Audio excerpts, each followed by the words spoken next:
there's no point, sitting there late in life and say, oh, I wish. That's harder to take than the no.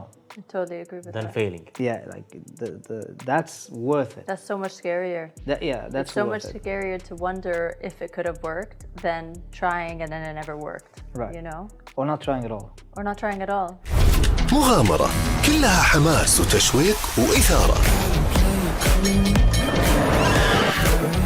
عمر انتربرنور اند ستارت اب انفستور بلوس أنجلوس كاليفورنيا. صفوان مدير واحد من أهم الفنادق بجدة. الفايبز جدا جميلة هنا. اخترت الرجل المناسب للمهمة المناسبة. صديقين غير عن كل الأصدقاء تركوا كل شيء في سبيل الحلم الأكبر. So Amar and Safwan. Yeah. I'm so glad that we're actually having this conversation because I always wanted to do a show about divergent thinking, about thinking outside the box. Everybody picks traditional careers, and it's quite hard for people to understand that there is a world of opportunity that comes with thinking outside the box, outside of a traditional career. And you guys have done exactly that.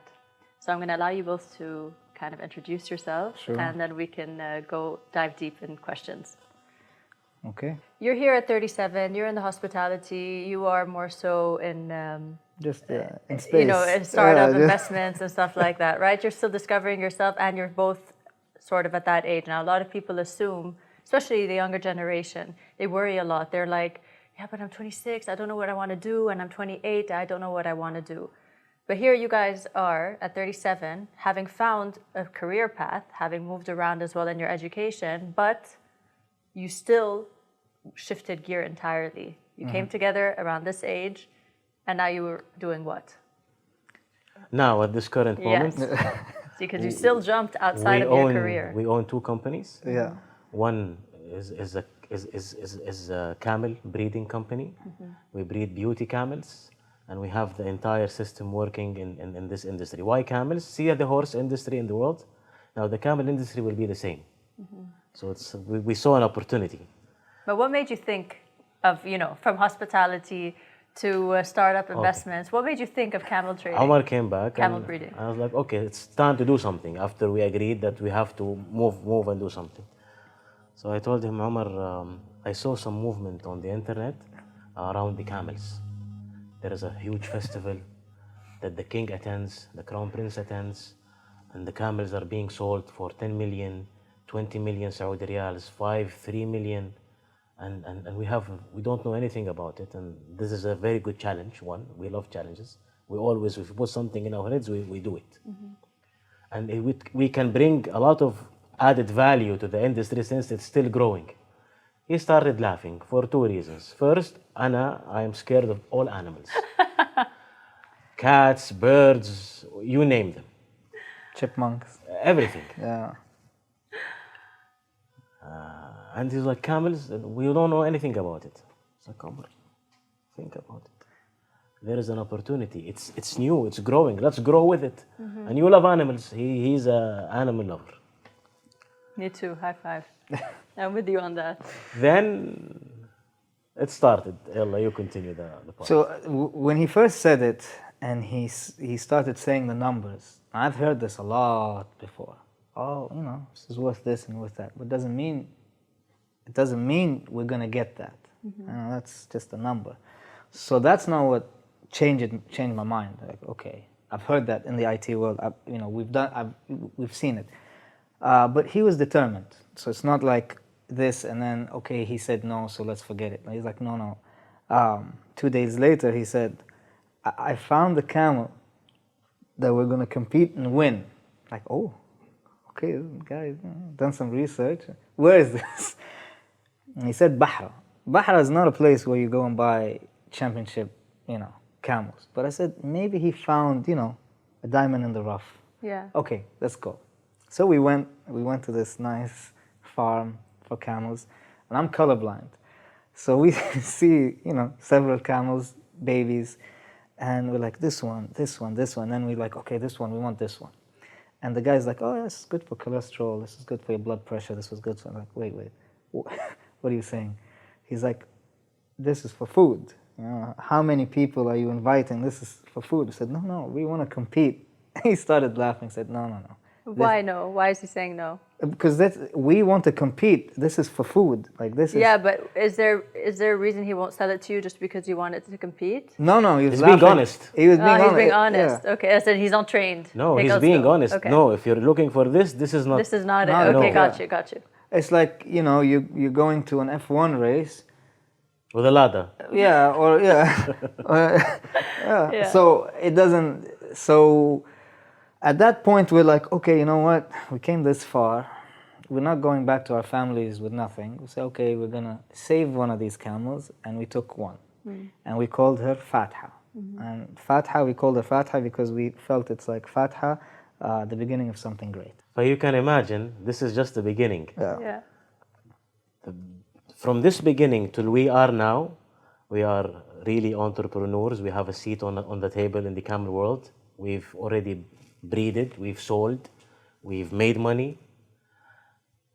And plus, we have a production company that produced our story from this moment Omar told you about till now. To where we are now. Did you start with the production from the get-go? No. Did you have it planned, or were you just naturally filming? No. No. This is now the second part. After we finished from our journey in the camel world, which you will see in the series we produced, which is coming soon. How did we start the production company to film our story? So production, you're talking video production. Yes. And you did this in line on purpose because you had a vision of filming this journey? After we finished our journey in the camels, he was like, hey, this is worth telling the world. Okay, gotcha. So let's film it. Let's redo all the events. Oh, you redid the event. We redid the did events. all the events No way. again Yeah, in 50 days. So I said, okay. And we met with this famous director, writer, that helped us put together a deck, a storyline, a structure. And then at that point, we're like, all right, this is it. We're getting the Oscars. 100%. We're going for the red carpet. And then we started going out to sponsors. Right. Or people, companies that, streamers and so forth, that, fund series and To movies. produce, yeah. To produce it. And the first meeting, after the presentation, we felt we knocked it out of the park. They knocked us, really. They said, we don't know you. And we're like, well, we just explained this. Like, no, you. You don't have followers. You've never done anything before. We've never seen you on camera. I don't think, we're not taking the risk. You're not right for this. And that's not saying that your work was bad. That's knocking you as a person. Like, you guys. It's just worse, actually. It It's feels very much worse. Yeah, it's like you guys, like you are not, it won't work. So that's when we really, took a step back and we're like, what do we do? Like, we want to tell the story. We feel we'd be good on camera, and they have a point. Why would you take a risk on newbies? We're 38 at the time, never done something, no followers. So we understood why they said yes, we just didn't know, we didn't like it. So SAFF said, okay, like the camel world, maybe we can figure out a way to bootstrap this or find a different mechanism of funding this. So we dipped into our savings, we sold our cars, and we got two sponsors. One, a very known, prestigious car manufacturer, sponsored part of the show, and then a coffee company, local coffee company from Saudi did as well. So that gave us impetus to like, oh, okay, this is great. And so we put the funds together, bootstrapped it, found a production company, and then we said, Oscar time again. And then we started filming. So I want to backtrack a bit. So you're taking us through this whole journey of how you move from one opportunity to another, one door closed, other doors open. How many sponsors did you have to approach before you got your two? As many as hairs that I have on my beard. More than, I had a list, I still remember the number, 41. And we got two. But we didn't stop. Why? First of all, by the way, I left my job. Yeah. In hospitality, now, by then. Okay. Yeah, when with the camel business, I said, okay, this is done. we took money from the camel business as And well. we took money from our camel business as well. Yeah. I left my job. Thank you very much. I've reached my first goal. It's time to move to the second. So we're in it full time. Yeah. We agreed that we won't take no for an answer, and there is nothing called impossible. Yeah. These two things were driving us all the way because it wasn't easy at all. There are so many things that we have faced on a personal level, on a career level, on an opportunity level that could break anyone. Can you run us a bit through that? Yeah. I mean, After we filmed, Like, what were the hardest, the most challenging things? I'll tell you, after we filmed, we discovered that not only we have an amazing story, we have an amazing story, it's a heroic story, it's an inspiring story, plus we got to see our beautiful country. We never saw. We filmed in 9 different locations in Saudi. And after we saw the end product, people around us, this isn't, wow.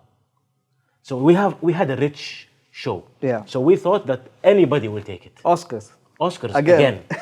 Paparazzis, red carpet. Everything. So we approached the first streamer. We're like, yeah, okay. But again, same answer. Same answer. You're not known. Why should we take your show? Yeah, and then it was like, I saw a known streamer, huh? And then I said, oh, so you have 8 episodes? Make it 3. What? After all this? What? And then he's, oh, no, make it 6. Oh, so how am I, make it 5.5? You know, it's just random. Did you see the show? Yeah, we see. So again, that's a knock. That's, you know, a big knock.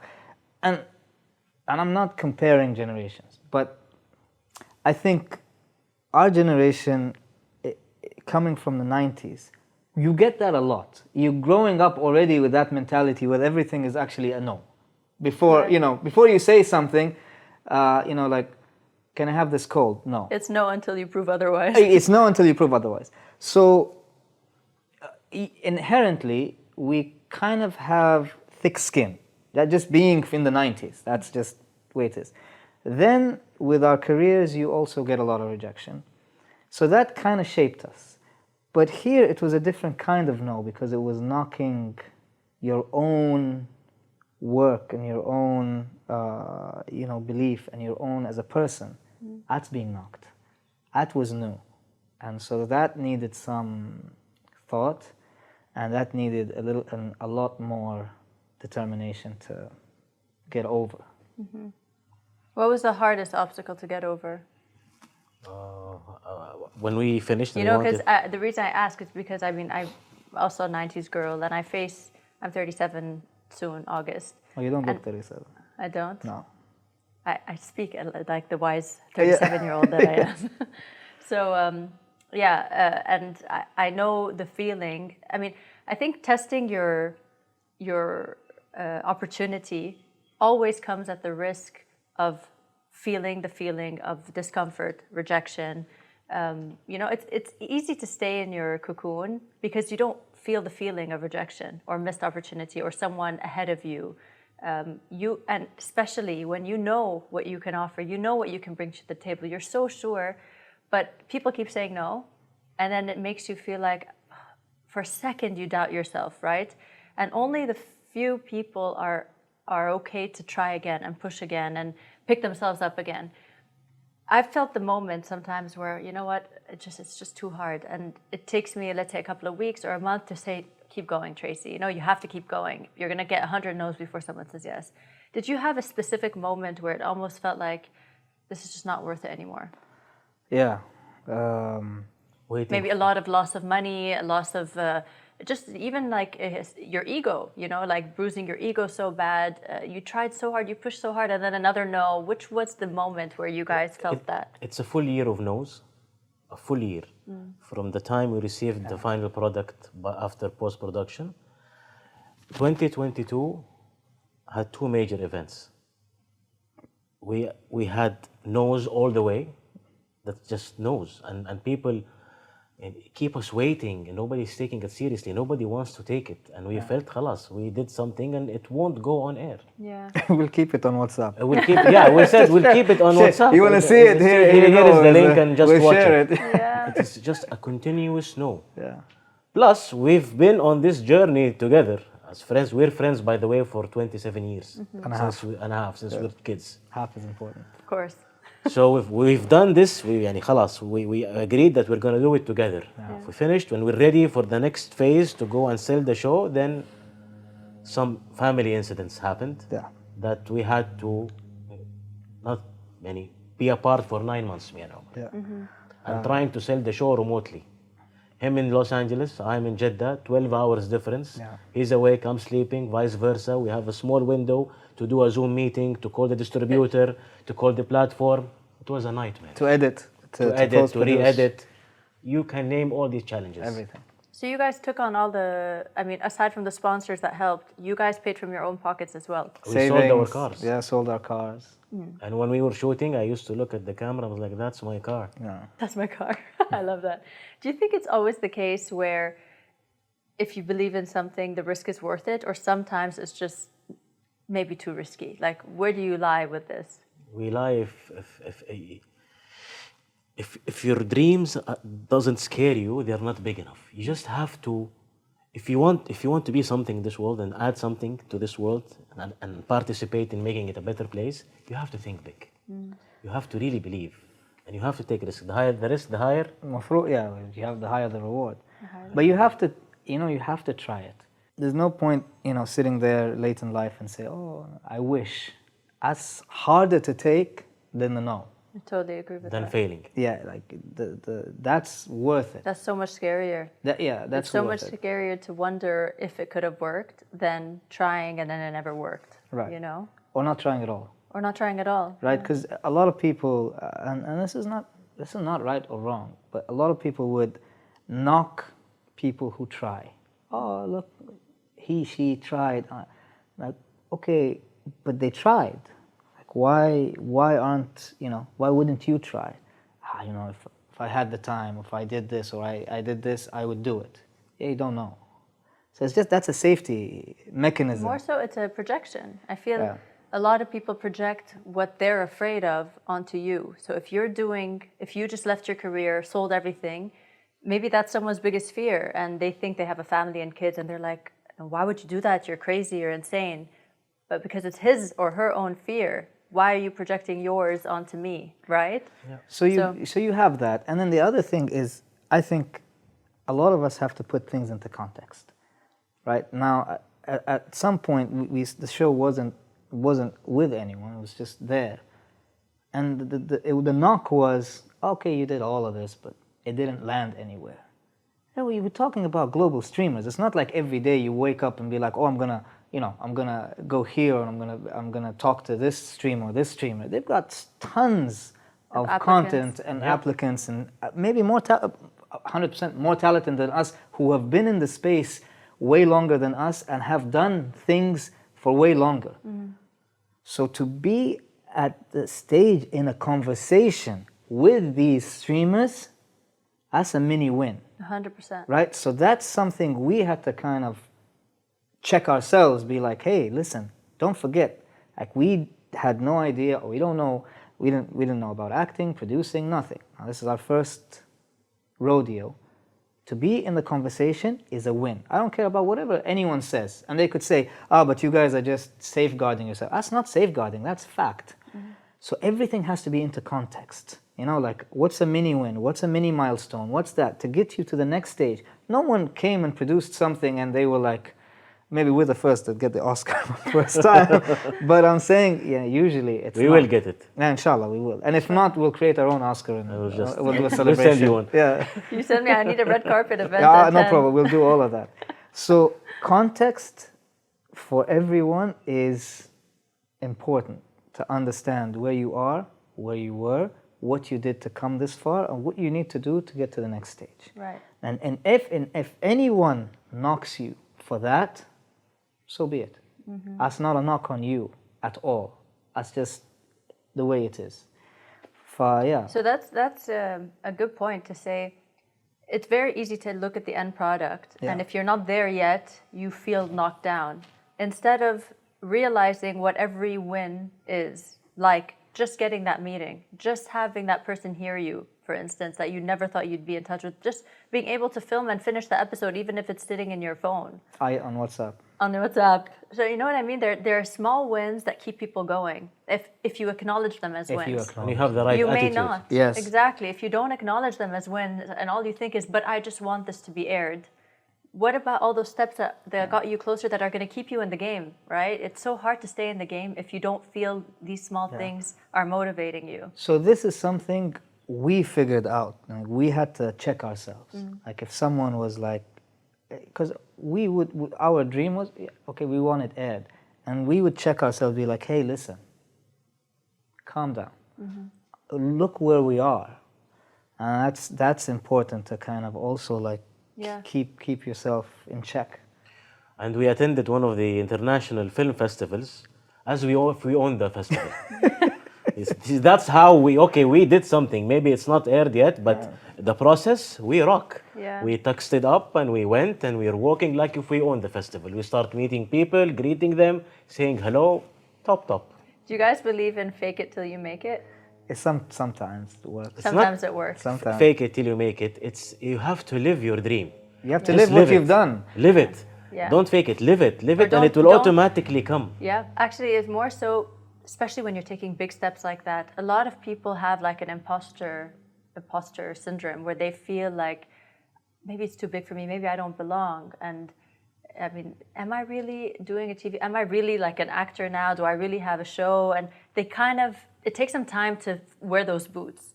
And what you're saying is you're just like, no, I'm going to be confident enough to say, yeah, I did it. I'm going to own it. You know, it's an interesting way to approach it. I think it fast tracks things as well. And if you're going through hell, walk like you own the place. Straight up. So I mean, if you look at who's doing movies or TV shows in Saudi, and if you look at the history, they've been doing this for like 10 years at least, and they went through ups and downs and many wins and to reach this. So that also helps you kind of be like, okay, they took them 10 years, 5 years, whatever. Then you gotta be, no one's gonna let you in.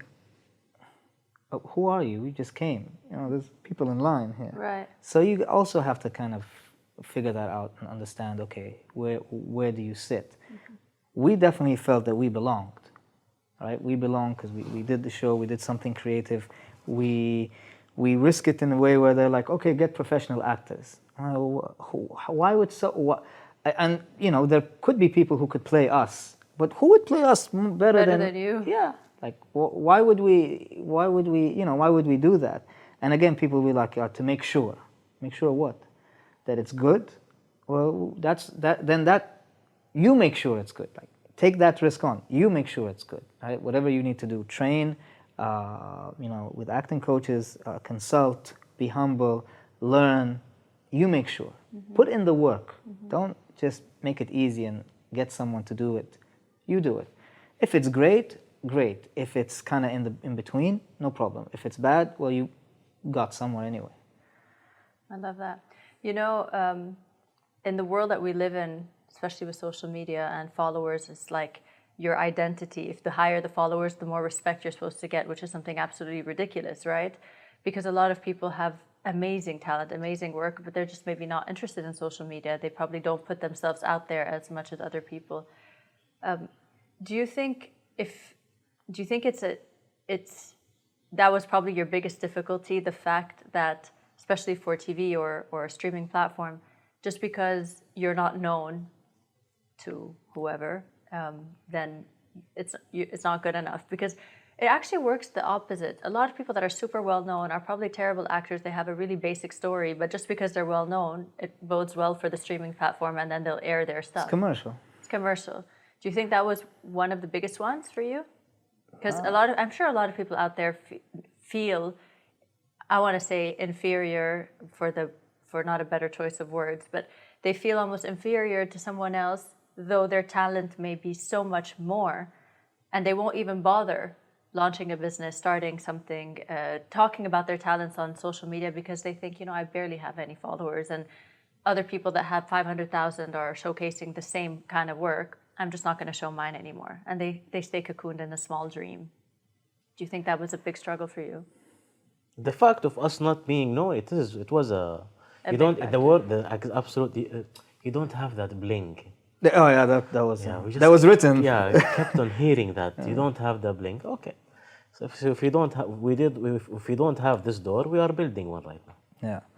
That's good. And I think that's one. And the other one is, you know, and that's the other one actually makes sense, right? And the other one is, we've never seen you on camera, both of you. We don't know how good or bad you are, and we're not willing to take the risk to find out. That's legit. That's a legitimate cause for, like, I don't know, right? So it's worth you taking that risk upon yourself then. If you really believe, Yeah. then yeah. I agree with that. It's worth it. Yeah, because you know, so you're right. I mean, you can't play victim. Some situations are what they are. True, you've never acted before. True, other people have been acting for God knows how long and who have the know-how. And why would I pick you? Exactly. And I think when a lot of people are in this situation, I'm in this situation. Many people are. If you are in that situation, your ego can't kick in and be like, yeah, because I think I'm good. You should kind of say, I may have to work a little harder, but I need to prove why. Pick me. Yeah. You know, maybe I take on the risk. I take on the funding and stuff like that for like you guys have done. But I want to ask a bit of an upfront question. How much of your opportunity came because you had money? And aside from sponsorship, if you're sitting on cash, because this is something a lot of people say, yeah, but they have money. They're able to fund it. Right. I don't have money. I don't come from a wealthy family. I don't have this. I don't have that. Especially when it comes to money. People put a lot of blame. My father didn't inherit me anything. I don't sit on cash. If I sat on cash, I could get things done. Do you actually think money played a huge factor for you? Money is helpful. Yeah. But if you come from that background, there are different pressures. Right? Like if you come from a family that there are certain expectations of you as part of that family, right? That a lot of people in that position will say, you know what, I'm not taking any risks. I'm just going to be in the family business. I don't want people to look at me as a failure. I want to carry on the legacy. I'm not going left and right. So there's different kinds of pressure. So that's one. Two, the family might not give you money anyway, right?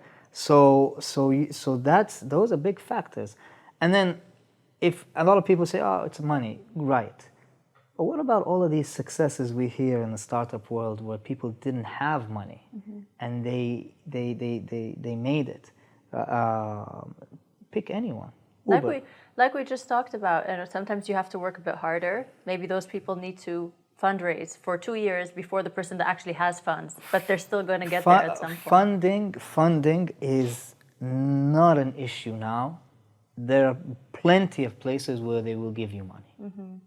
Startups, movies, you name it, right? So within the startup world, any app that you use, Uber. Exactly. You think it was easy? No, he had to go through hell, and he got it. And he didn't come from a rich background. Steve Jobs. We can go down the list. All your favorite apps that you're using, they weren't, from families. So no, funding is a help, but a lot of funding could be also, money doesn't mean you're going to succeed. You could throw money away, you could burn money, so it's not a guarantee.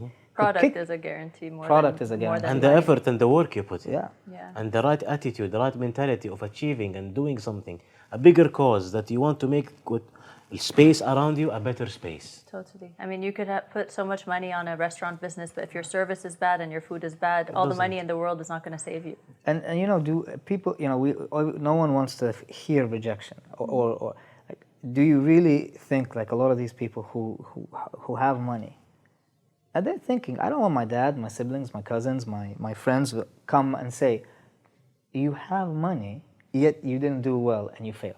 Correct. That's a huge knock, right? You have to deal with that. You have to live with that. And a lot of people might not want to. Some people do. So it's in between. And one more thing I would say on that, it's always harder to go against someone that has nothing than someone that has, because the people that have nothing to lose. And that mentality and that drive is it's so hard to compete against those people because they will stop at nothing. Correct. Nothing. because they don't have a plan B. So you know, it's not. It's a double-edged sword. Yeah. Yeah. So I relate. I see that actually a lot. It's one of those things where, like you said, if you don't have a backup plan, this is all I've got. I'm going to put everything in it. And if you do have that safety net, I think it also works a lot with, let's say, people in relationships, or they have like a support or someone that they're leaning on, that's funding. They kind of have a foot in and out. I see this a lot with, let's say, a lot of my friends who want to start working, but they just took a break because they're having children right now. They want to start. They have ideas and dreams, but they don't take the step because, firstly, there's no pressure, and they have backup, and they have the house taken care of, the family taken care of. So they're kind of like, yeah, okay, maybe next year. And that's one example of motherhood, but this could also be with a high-end career. We have a lot of my male friends as well are, let's say, in high-end careers, and they watch people like me or other friends doing more entrepreneurial stuff, and then they think, yeah, but not this year for me. Like, I get a huge paycheck. I have 3 people depending on me. There's no, the risk factor is not worth it for them. But I want to talk about something that I hold very dear to my heart, and I felt the difference between when I was in investment banking, which I did for 10 years, and then what I'm doing right now. There's something that is super important, and I never learned until I started doing a job that I love. I love to do talks like this, public speaking, having deep dive into conversations. And I'm in wellness, I'm in fitness as well. And I started off in this world saying that this was in 2018, that I'm just going to teach, private classes, learn about the fitness world. But start from that small, having left investment banking, I started like a dot in the industry to having, let's say, an app, and then getting engaged in different businesses with brands, collaboration, sponsorship for this event, activation here. Your mental capacity and your opportunity broadens so much when you care about what you're working on. When I was in finance, I felt boxed. This is my role. They told me I'm good at trading, and I can't do anything else. And if I want to do something else, oh no, Tracy, actually, until you're trading, this person's sales, they kind of tell you what to do, and you don't feel, open to try. And I would say the only reason I don't blame corporate for that. I blame doing something that you don't care so much about. Yeah. A lot of people love what they're doing in corporate, and then they get to be creative. They get to think outside the box. They're the ones that challenge management. They're the ones that say, you know what, this direction doesn't work. Let's try something else. And they push for it, and they push for it. So it's not to say that corporate's the problem. It's doing something that you're not very comfortable with. You kind of shy away from trying different things. So how would you say your difference is in how you're approaching this? Like, I love your story because, let's do production, let's film it. Camel trading or breeding? Just breeding. Breeding and trading. And trading. And racing. And racing. Yeah. And it's worth learning about it. It's worth trying the different things that come with it, How would you see yourself having changed your attitude towards, life and opportunity because of your situation? We removed the box. Yeah, no box. Yeah, we think outside the box. Yeah. The box doesn't exist, actually. But to more that, and you can explain this more. Yeah. Saudi removed the box. Exactly. Right. We have to. You gotta give a lot of respect, and you have to give a lot of, a lot of where we are is because, thankfully our leadership in Saudi opened up so many doors for us that we can jump in. So it's not like just, these guys. No, the opportunities have been, hey, this industry is open and this industry is open, and we're going to make it easy to do this and that. Now all you have to do is jump in. So we have to give, about this a little bit more. Who could imagine that the sports industry, for example, can be more than a football game? Yeah. Look at the sports industry now in Saudi. Look at the entertainment industry. Look at the investment industry. Look at the green initiatives. Look. We're the 90s, and we found so many opportunities. Imagine the growing generation. Wow. They have an unlimited resourceful. And if we cannot ignore this. We cannot ignore the vision of our crown prince. We cannot. Yeah. And this is all great opportunities. And if we don't take them, then it means that there is something. Yeah, there's something wrong with us. So that became easier. Now it's on us to kind of contribute and do our part in that. And it's partially because obviously you want to succeed. Partially is financial, and partially is inspiration. Now we got kids, and you want them to say, and our kids are not like cut and dry, like, oh, you're not on this or you didn't do that. No, Dad's trying, and with time they appreciate, like, oh, Dad's working, he's trying, he's taken on something that he didn't know about, and I hope we can translate that message to many generations, right? I love that. Yeah. That's so important. You always want your kids to look up to you. I find the best way a child can look up to a parent is if they feel like, I've seen the progress, the lows and the highs, because we come from the 90s, or I don't know about your parents, but there was always like a polish around, I had the best grades and your dad had the best grades and I had the best grades and everything was great with us, and you don't know the creases, know? And with our generation, it would be so nice for the kids to kind of say, that's where he's growing. My dad is still growing. He doesn't have to be at the top, and the growth itself is something to kind of look forward to. I love that very much. That drives us, them. We want them to have I love that. journey. But there's a nuance because if they want something, right, for me, then it's like, Dad, they should, you should be Omar Depp, not, it's not Johnny Depp, it's Omar Depp. So, and then you're like, okay, what do you want? Yeah. Right? What do you want? So, but in general. Have they seen the show, the kids? Yeah. Every step. Yeah, there was one episode that they like more than the rest. So it's more of a comedic angle? Yes, definitely. Comedic, I'm so excited to look at it, to watch drama, Comedic, drama, adventure. You will be taken into some beautiful sceneries across Saudi. Yeah. What do you want the biggest takeaway to be from the show? Oh, okay, that's a big. It's not a takeaway. No, it's a. And what would you like people to relate to the most? Is it the entrepreneurial part? Is it the friendship? The touristic? Yeah, friendship. Because seriously, all what you need to conquer the world is a good friend. That's it. That friendship can easy. achieve a lot. We did boxing yesterday. Yeah, This is a bit, it's tight. Yeah. The entrepreneurship, the consistency, the never giving up. Okay, all of these important messages, you will find them, and this is what we want people to see. If me and Omar, we have nothing to do in the camera world, and or the other one, and we've made it, and we're still gonna make it. Yeah. So it's not impossible at all because we have nothing to do with it. And I think nothing. Yeah. But it's a challenge. We took it, and we dream big. So that's the, and then obviously from an industry point of view, you want to shed more light on the camel industry and how important it is, and all the economical, it's a growing opportunities and so forth. Then touristic, you're going to see Saudi in a different light, and you're going to see it in many topographies.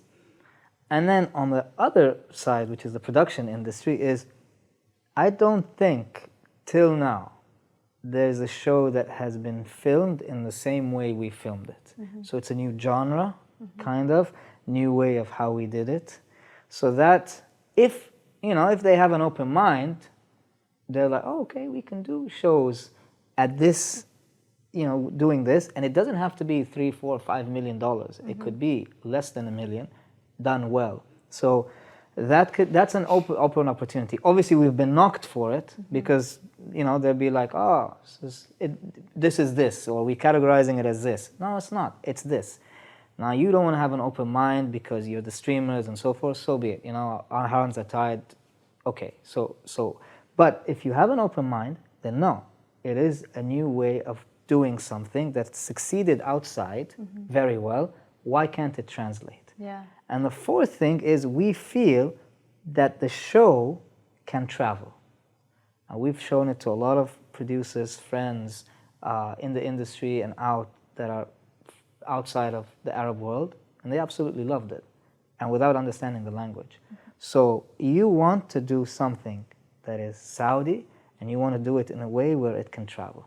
And that's the message coming from Saudi, and again, we want to do our part. Do you ever feel like you'll change direction again? Do you think age or time is ever a factor? Never. No. Other than any opportunity, any new challenge, it's just there is no limits. Literally, no limits. No sky, nothing. Just no limits. We can do anything that can make this world a better place, and we participate in inspiring any human. Yeah, but we're going to give these its time, and we're going to give it its what it requires to succeed, right? There's no point on shifting if these are not, at a place where we feel like, okay, this is واللي بعده. it's running on auto. Yeah, you need to feel like you're over and done, Exactly. Some things take 5 years, 10 years, career is a career. So at the end of the then, day. yes. Yeah. But within that, obviously there are pivots you have to do within the same business and to grow it and do other things. But once it's on autopilot, then it's time to see. Age won't. Nothing will stop. Yeah. It's never And too late. there's no late time. I mean, a lot of people say, "Khalas, I'm 40 now. There's no point of trying something new." You always think that there's something new. Yes. That will. Well, I think the only thing is like if we do action movies, the age will play a will factor. play around. That's Okay, fine. You physically can't. Yeah, physically can't. But like Yeah. other than that, no. So, as you know, the show is called What They Don't Tell Us. Okay. If you were to think of the main thing that you learned that you wish you would have learned in school before many other things but happened, just by trial and error of life, what would it be? Let's start with you. To fail is okay. That's definitely not what they want. Like fail in the exam, it's okay. No, fail is okay, and I think that comes from school, comes from the parents. It's okay to fail, as long as you're trying, you put your best foot forward. It's fine, and that helps you in life take the downs much better than because I'm speaking about myself in the Arab world, you gotta get A's or A pluses. If you get a B, if you get a C, like Hopeless hey, case. don't come out of the room. Like Yeah. that's so that has that mentality, and I think it's shifting. But Yeah. that's one thing that you don't learn. I'm not okay with that word anymore. The word fail has such negative connotation to it. Instead of Learn. trying and shifting direction, getting one step closer. This didn't work. Let's see what else will work. Yeah. That's more what failing is. Yeah. Okay, I just slashed out one option that doesn't work. Let's see the second one that works. What about you? To imagine. I wish if they taught us that to imagine more, and I wish if they taught us in anything you can imagine in here, you can see it, because everything we're sitting on, we're working with, it's all started with an idea in the head. Yeah. Everything you see around you. So it was always calculated 1 + 1 + 1 + 1. This is you have to be this. No, just. I mean, Steve Now Jobs. there is no limits for imagining. No. Whatever we imagine, it is possible that it can happen. Yeah. Because Like if you think of something so hard and keep working at it, it will happen. Inevitable. it's not only a belief. We've seen it throughout our lives. Yeah. Once this shift happened in the mindset and in the mentality, you actually see it. It's your reaction to anything that happens that determines the result. This is not only words we hear and motivational speakers. No, it is true. Equally, if all you're thinking is negative, why is this happening to me? There's a reason why the same people have bad things happening to them over and over again, because it's all you think and do. Yeah. So yeah, and I'm not saying like you can't be just over joyful and positive all the time. Yeah. You have to feel all of these feelings: anger, being down, doubting, but then the overarching feeling and mindset should be like, okay. Keep going. Yeah, and sometimes it takes time. You said like sometimes it takes 3 weeks, 1 month, whatever. But you gotta get on, like they say, you have to get on the horse again. Correct. I love that. Thank you so much for this amazing conversation. No, thank you. I'm Thanks sure to so you. many people are going to relate. It's so useful, and I cannot wait to watch the show. Yeah, Thank and you, get the guys. Oscar. Yes. And get the Oscar. Lovely. Thank you so much. Thank you. I appreciate it. Algeria. جابها. واو واو واو، يا سلام. وطبيعة خلابة، أنا سبيتشلس. وطبعا مأكولات لذيذة. ما شاء الله ما شاء الله. حكوا واختلفوا وتعبوا أكثر مما كانوا يتخيلوا. يلا يلا يلا. كل هذا عشان مهمة كانوا يعتقدون إنها سهلة. يا ابوي احنا كله اللي سويناه غلط. بس اكتشفوا إنها مهمة شبه مستحيلة. الحين إحنا نكمل المشوار ما نوقف. لا لا لا، أنا حقول لك حاجة، في المشروع ده أمدح. هل راح يقدرون يوصلون لحلمهم؟ ابقوا معنا لمغامرة مليئة بالمفاجآت. يا وطن. أنا والجمال والصحراء واحد.